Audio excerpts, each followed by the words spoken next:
third gear right now. We're going 60 in third gear, and it's cruising, but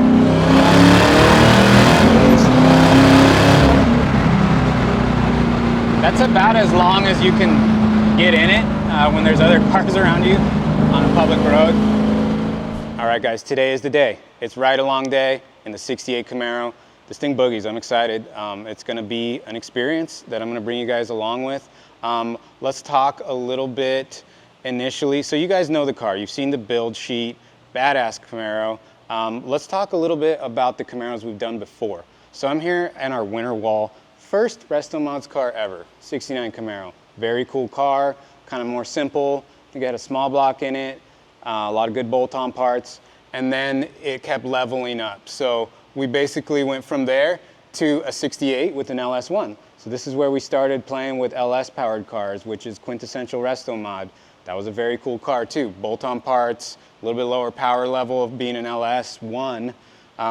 And then we did an LS3 69 Camaro. So that thing made a little more power. It was automatic, coilovers, really cool car. Red 69 Camaro. Second gen Camaro, this one had an LS1 with a 6-speed. A lot of good handling parts on this car. Ricky Filler's still enjoying that thing, shout out to him. And then we went big block. So the last 68 was a little more old school. It had a rumpety cam, big block, red with the white stripes. Really cool car. I loved the sound of the big block. That thing had a big tire. But now we've leveled up. So we're grown up now.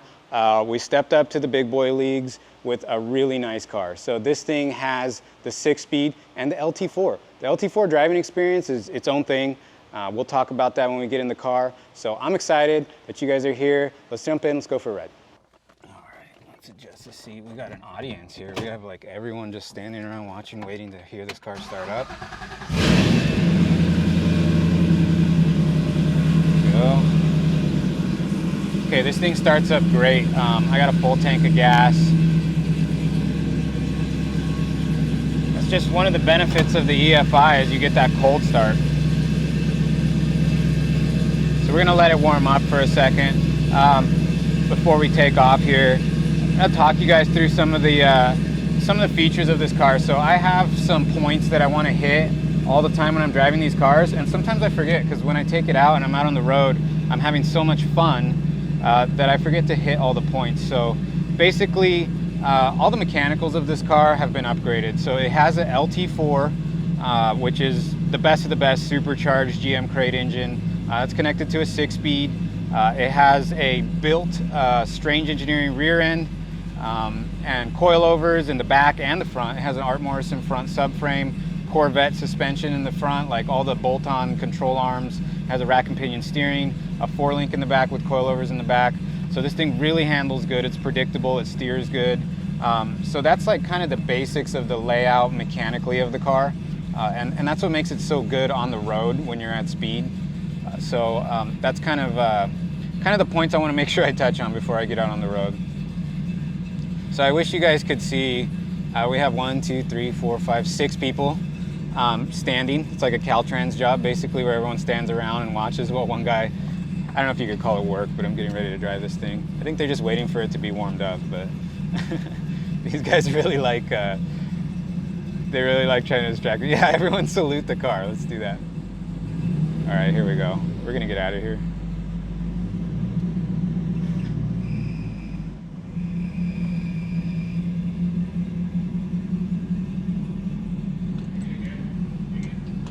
All right, 7 people. Thank you for at least one of you telling me I'm good.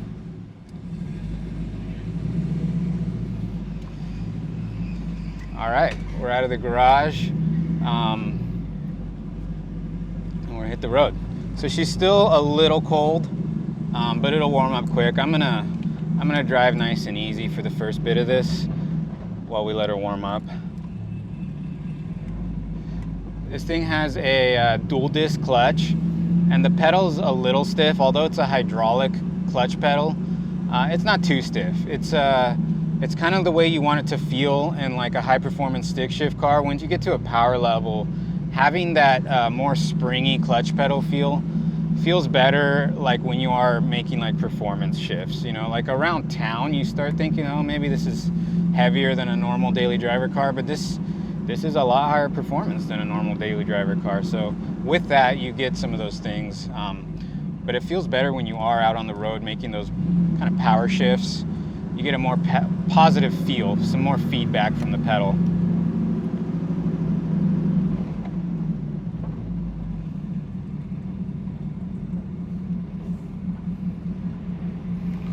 All right, here we go.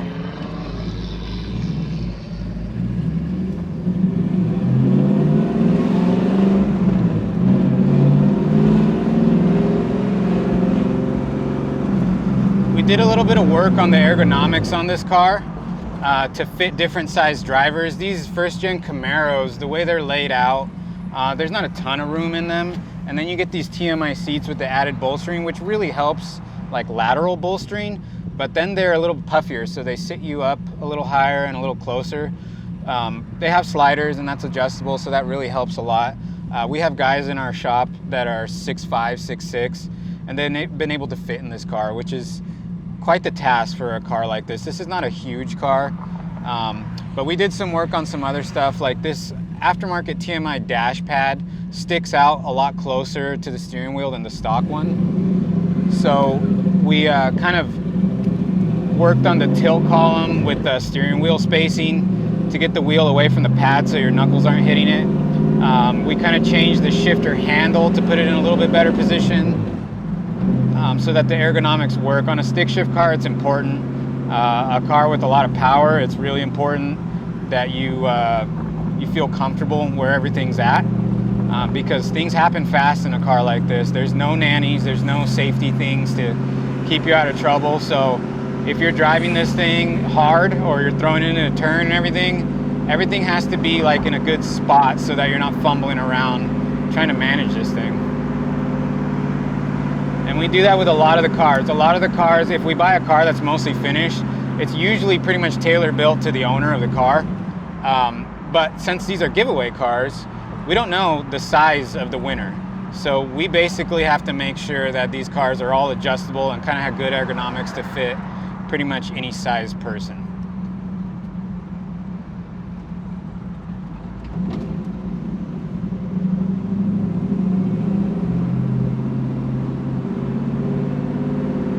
This thing is really smooth in just regular driving conditions.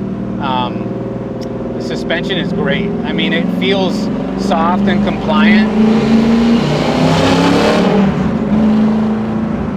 But when you do start getting into this thing, it handles great. Most of the time on these public roads, you know, on and off ramps, this car can take way more than you're able to do, like even within the speed limit, or if you're a little bit above the speed limit. There's other cars on the road. This car is going to outperform them, so you're not really able to get into what this car can do suspension-wise, unless you're like out on a closed course. And I don't have that today, so that, you know, would be awesome to do another ride-along video on a closed course. But for right now, we're just going to kind of show you how it is to live with this car in most of the situations you're going to get into with this car, which is like freeway driving, just getting around town through traffic. If you're going to be taking this thing to a car show or whatever, this is going to be kind of your experience. And then there's like little times when you do have maybe a little bit of open road ahead of you, you can just kind of rip on it. But you're not really going to get a sensation of how fast this car is unless you have kind of a closed course. So we did have this out on an airstrip, and I could tell you, just getting after it on that situation where you can see like where the grip levels of the car are and stuff, this thing absolutely rips. We had it out there with one of our camera cars, was a Hellcat Redeye. So 800 horsepower car, a lot heavier than this car, but this thing outperformed it hands down. It really wasn't even a question. This car just felt faster. Neither car was like hooking up off the line, but once you get moving, this car has a really good power to weight ratio. So as long as you are in a situation where you have a little bit of traction, this thing really gets after it. The brakes feel great on this car. It's got power brakes, which is, sometimes we do power brakes, sometimes we don't. We go back and forth. I'm more of a manual brakes car guy, but that's because some of these cars have a big cam in them. This one has variable valve timing. So the cam acts like a small cam when you're at idle, which is nice because then it makes a lot of good vacuum, which is what you need for power brakes, vacuum operated power brakes. You need an engine that makes good vacuum. So you get it with this variable valve timing on these cars. So we're in third gear right now. We're going 60 in third gear, and it's cruising, but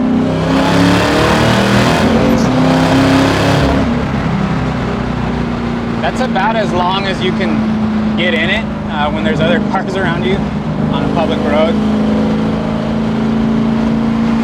But this thing absolutely gets after it. I'm only in fourth gear right now. So fifth gear is honestly good for cruising. I'm at like 2,800 RPM, sixth gear.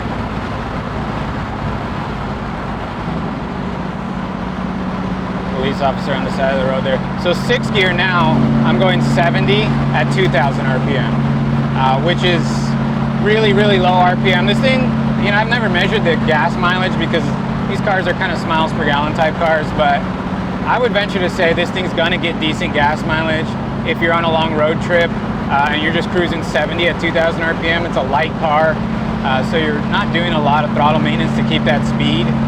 So I would say this thing's probably gonna get good gas mileage. It's not really high on my priority list to track mileage, but we do get the question a lot. Sometimes we get questions when we have like a big supercharged V8 in the car, what kind of mileage does it get? Well, it's probably pretty good. I know like the Corvettes with this engine and a 6-speed are a similar weight, and I've heard of people getting like high 20s, even low 30s in the right scenario. So I would say you're probably right there. I love that this car still has the vents down in the kick panels. I have this one open. It introduces a ton of fresh air. It comes in through the cowl and just blows like right in the nice spot on you. This car has kick panels with speakers, vents, and the parking brake still works. So that's kind of a feat. A lot of times when you get down in that kick panel area, if you put a speaker in there, you kind of have to sacrifice other stuff. This car, it's got it all integrated, so that's kind of nice.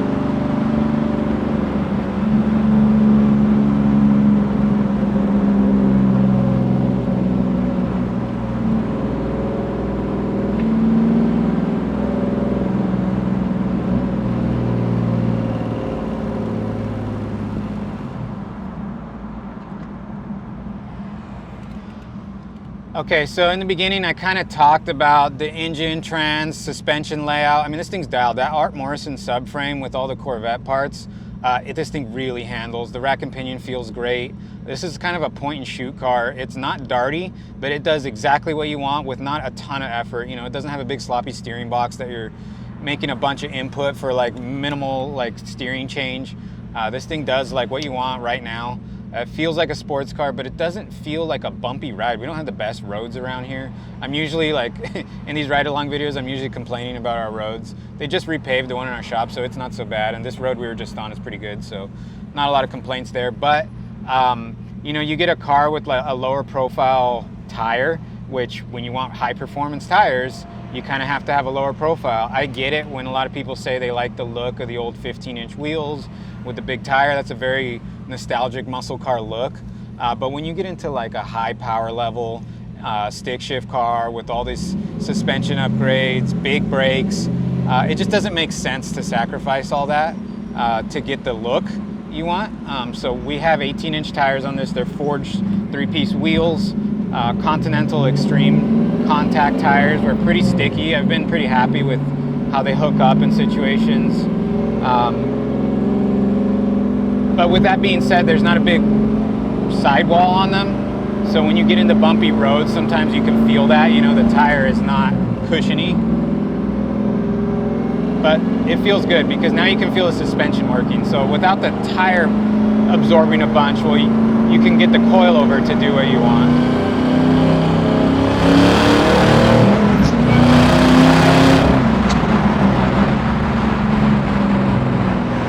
This car, like just in normal traffic, I had to slow down. I mean, that was just a light acceleration.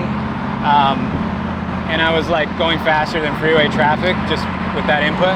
The other thing too is like to speed up and change lanes, you really don't have to downshift in this car. A lot of the cars that like don't have the low end torque that a supercharged V8 has, you got to keep it in the RPM range to like accelerate. This thing, just normal acceleration, normal driving, you really don't have to do that. I got like a big green dump truck just driving recklessly next to me, and I'm able to get past them with minimal throttle input, and this thing just cruises.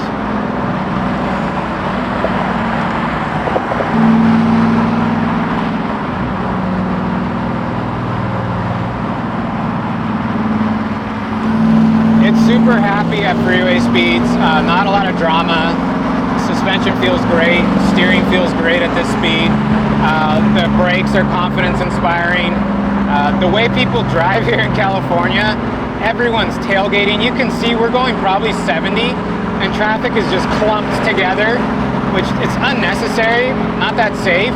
And when you get in an old car and you're like clumped up bumper to bumper at 70, you want to make sure you have good brakes. You want to make sure you have a car where the steering input does exactly what you want, because all it takes is one person to make kind of a poorly educated lane change and you got to do some maneuvering.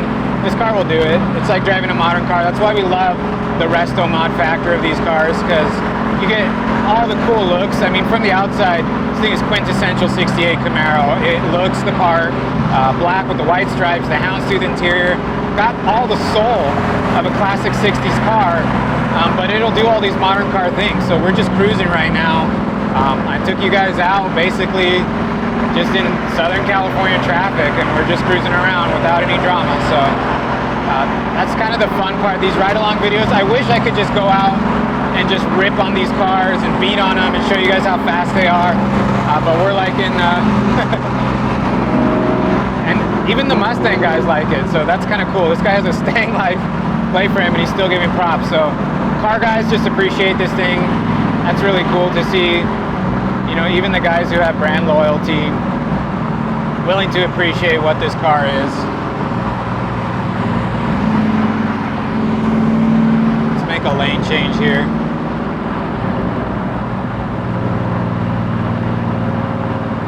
I think we are going to get on the eastbound freeway.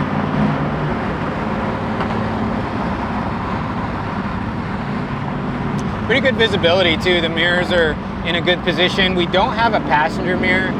That's something a lot of these classic cars, they just don't have one. They didn't come with one new. Sometimes we add them, sometimes we don't. It depends on the car.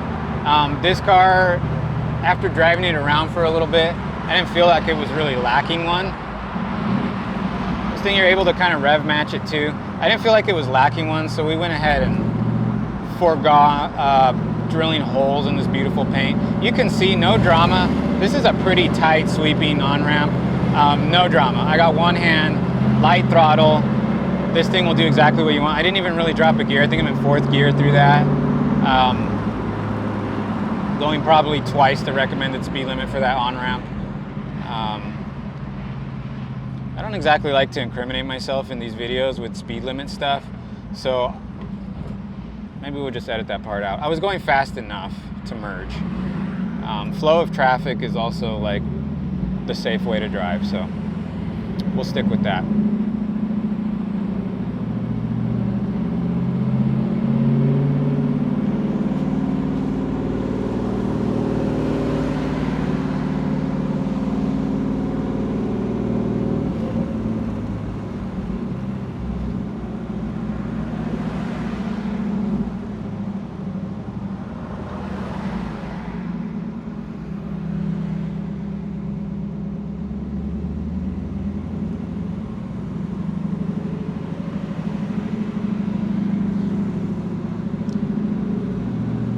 So we're lucky enough that we're based in San Diego. I love the weather here. I'm cruising around like in the middle of the summer with just the windows down. It's not even too hot, but this is the payoff. You just, the middle of the day, anywhere you go, you're probably just gonna be stuck in traffic.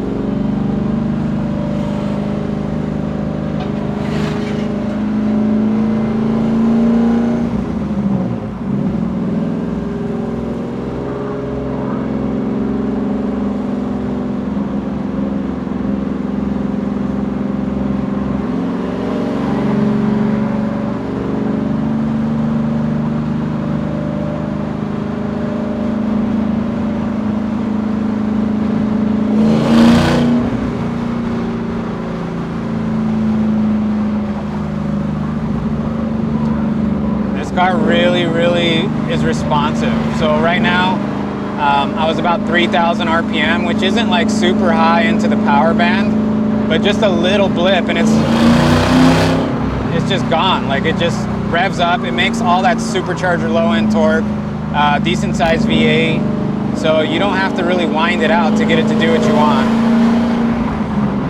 But it does make a lot more power in that higher RPM range. I've been in this car driving it a lot harder than what we're doing on these public roads, and it starts freight training. I mean, once it starts making power, you better hold on. You better make sure you're pointed straight.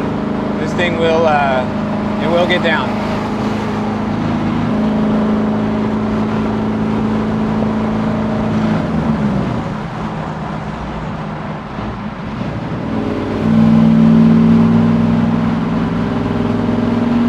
So this car has a nice 373 rear gear. So a lot of times with the 6-speed cars, if you go any lower than a 373, 6th gear becomes almost useless. You're like lugging the car around a lot. Right now, as you can see, I'm going about 65 and I'm only in 5th. And it's perfect RPM range. It's like 2,500 RPM. I don't feel like I'm lugging the engine too much. So that's a good rear end gear ratio with the 6-speed cars that we found, so that you can use the 6th gear. You get like into a car with a, you know, maybe a 350 or even lower than that, and you can't really use 6th gear. This 69 Chevelle we had a 350, but a lot of that was to soften up the hit on that car. The 1st and 2nd gear were a different ratio, it was a little bit different transmission than this one. So that initial hit was just way too hard. It was blowing tires. So for 350 made it a nice 1st and 2nd gear, and that car cruises at like 90 miles an hour happily in 6th, but that car feels planted. This car, same thing, 6th gear, 90 miles an hour. If you can do it, if you're in another state like Texas, God bless Texas, if you have speed limits that are 90 miles an hour, you really want that 6th gear. So it's a real good trade-off with the gear ratios we have in this car. It's set up good. You can cruise around in like 60 mile an hour traffic and 5th. It's totally happy.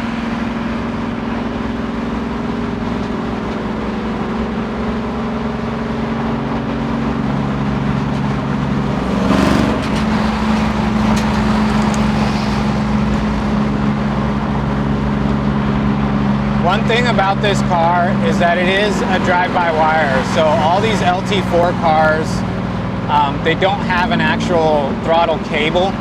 So it's a drive-by-wire pedal. That's just kind of the way modern engines are going. It's not my favorite. There's usually a tiny bit of a lag in response time. I've seen people have different products that you can plug in and they kind of take care of that, or they change the pedal feel. It just is what it is. So on a stick shift car, it makes a little more of a difference because you kind of just have to get used to like maybe a tiny bit of lag between, you know, you're inputting a sensor. The electronic pedal is just a sensor, and you got to wait for the computer to translate that. It's not a big time lag or delay, but it's just different. You know, you get used to driving a car with a throttle cable. It's instant. It's a very linear feel. Most of these modern computer-controlled engines now are drive-by-wire. So slight trade-off with that. You know, when we can use a computer that uses a throttle cable, we do. Not always an option. With these LT engines, it's not really an option. So these are all GM parts on this thing too. So the computer, the pedal, the throttle body, it's all GM stuff. So it's got that factory reliability.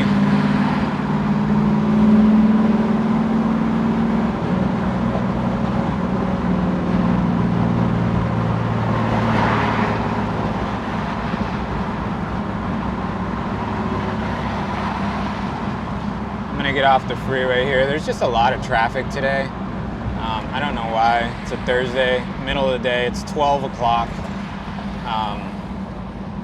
And I was just going 40 on the freeway right now. So that'll kind of tell you just what we deal with around here as far as traffic.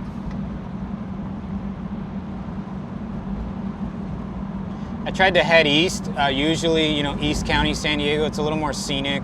There's a little less population than in the middle of the city. So I figured if I came east, maybe I'd avoid some traffic, but it doesn't look like it. It looks like it's just everywhere right now. So we're gonna turn around and head back.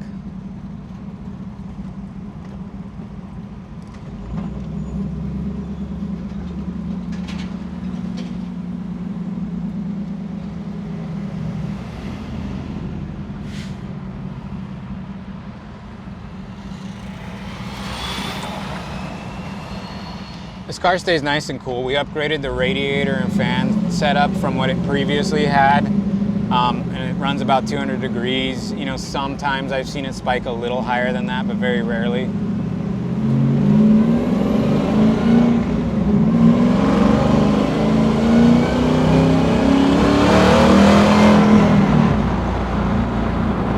You can't hear the supercharger as much in this car. It's pretty much all exhaust. It's got Flowmasters.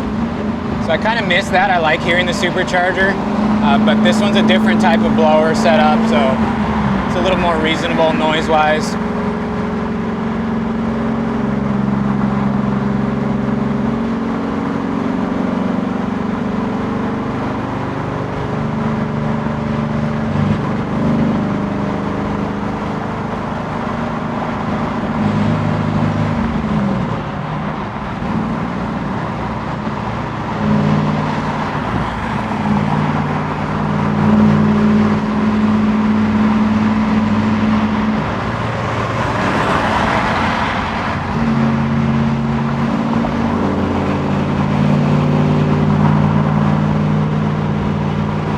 Not a lot of road noise on this car either. This thing's buttoned up. Everything feels nice and solid. No weird rattles or shakes. You can tell at speed. The alignment is just dialed. Everything does what it needs to do.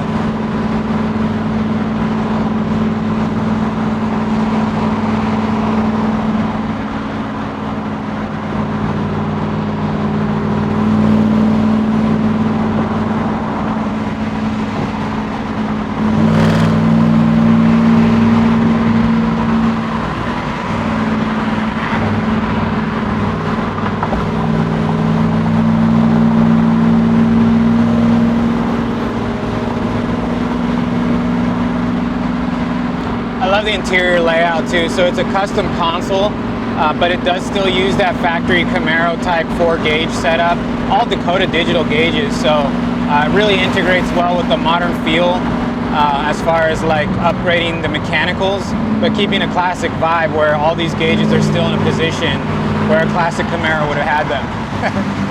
Get another thumbs up. You better get used to that. If you're gonna win this car and drive this thing around, you're gonna get a lot of love. People just appreciate these classic cars, and one that's so dialed in and looks great. It gets a lot of attention, it gets a lot of love.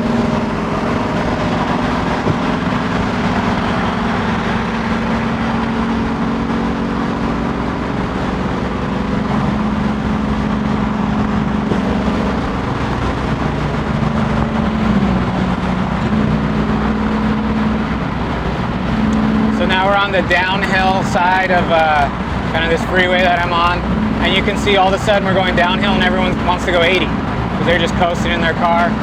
So I was in 5th, I just dropped it in 6th, and I'm going with the flow of traffic safely. I don't even have any throttle input right now. Just a great driving experience, very intuitive. If you've ever driven a modern muscle car or a modern Corvette, that's kind of what this is. I joke around, this car has so many Corvette parts. The engine can be found in a modern Corvette. All the suspension on the front is all C7 stuff. So that's so many Corvette parts that I strapped on a fresh set of New Balances for you guys for the ride along, because that's what Corvette guys do. Even though it's a Camaro, figured I'd rock the New Balances for the Corvette inspired parts on this car.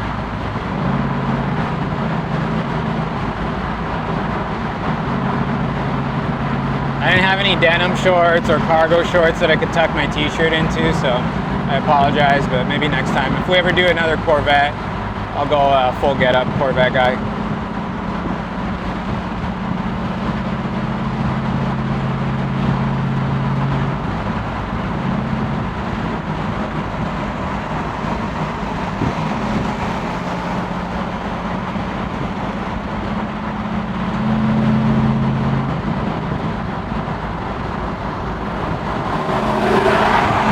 6th gear, same thing. Didn't even drop the gear. Just did like 60 to 80, that quick. And that's 6th gear.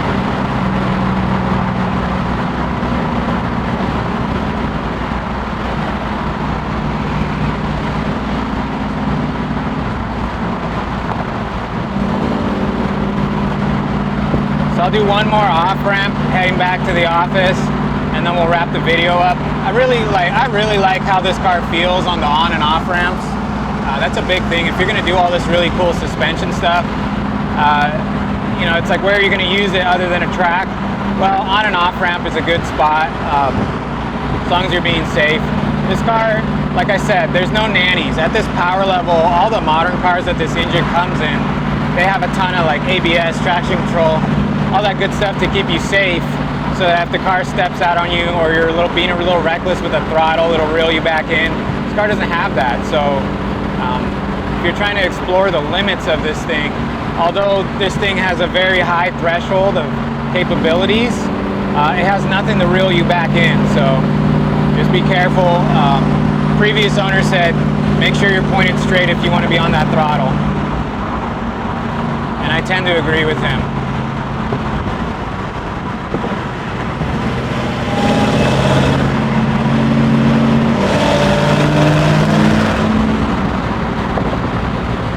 Still in 6th gear without really lugging the car. I'm at 2,000 RPM.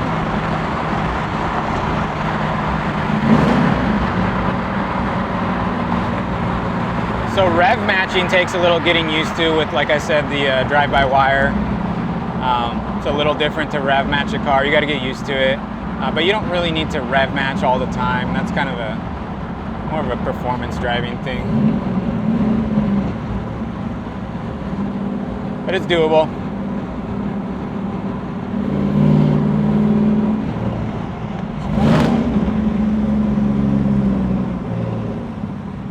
Brakes are great. They're like just right now. It's got big Wilwood 6-piston calipers in the front and Wilwood discs in the back. They're set up with a proportioning valve, so they're set up to be very balanced.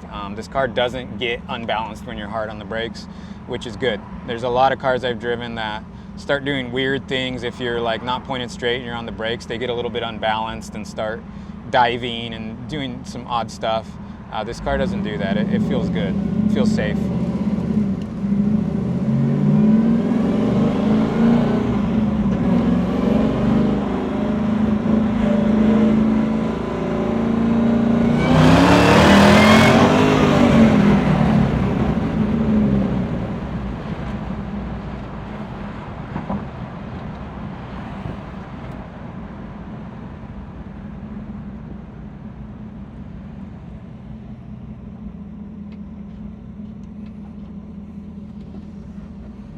So same thing with the drive-by-wire. There's some situations where you go to upshift and the engine stays in the RPM range. It does have like a calibration to try and do like no lift shifts, and there's a clutch pedal switch wired in for that. That works a lot better in the factory application for this car.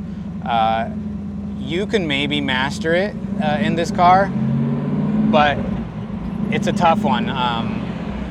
Because they don't have all the other inputs of the computer, it just has a clutch pedal switch, so it just knows when you're clutch in, clutch out, and it kind of plays with the timing a little bit. So in different situations, it will like stay on throttle even if you lift off, but only with clutch in, because it's trying to compensate for like a no lift shift. So it will do that, but if you just drive this thing regular, and you do regular, even just like power shifting, this thing is extremely fast. It's a little bit traction limited because it's not set up to be a drag car to just launch hard. But these tires, when you warm them up, they're pretty sticky, and you can get it off the line pretty quickly, especially because it's a light car and the 4-link is set up really good. You can get it off the line, maybe not like a launch where you're gonna pull the front tires off the ground, but you can hustle it off the line and then get it into the power band, and this thing really goes.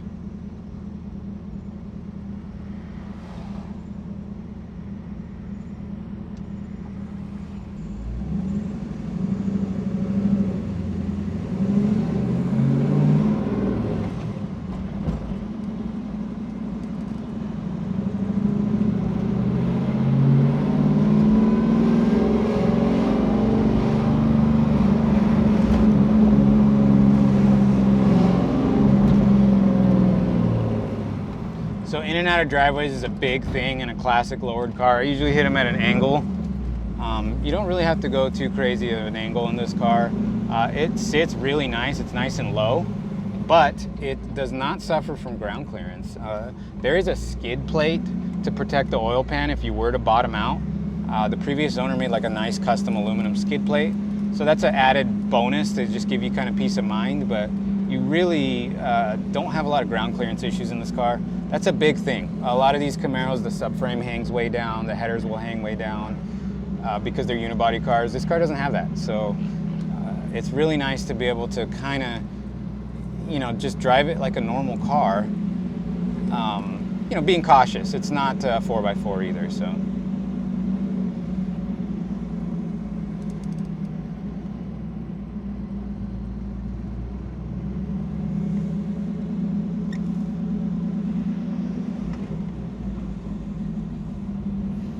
All right, we're back in front of the garage here. I'm gonna park it and just wrap it up for you guys.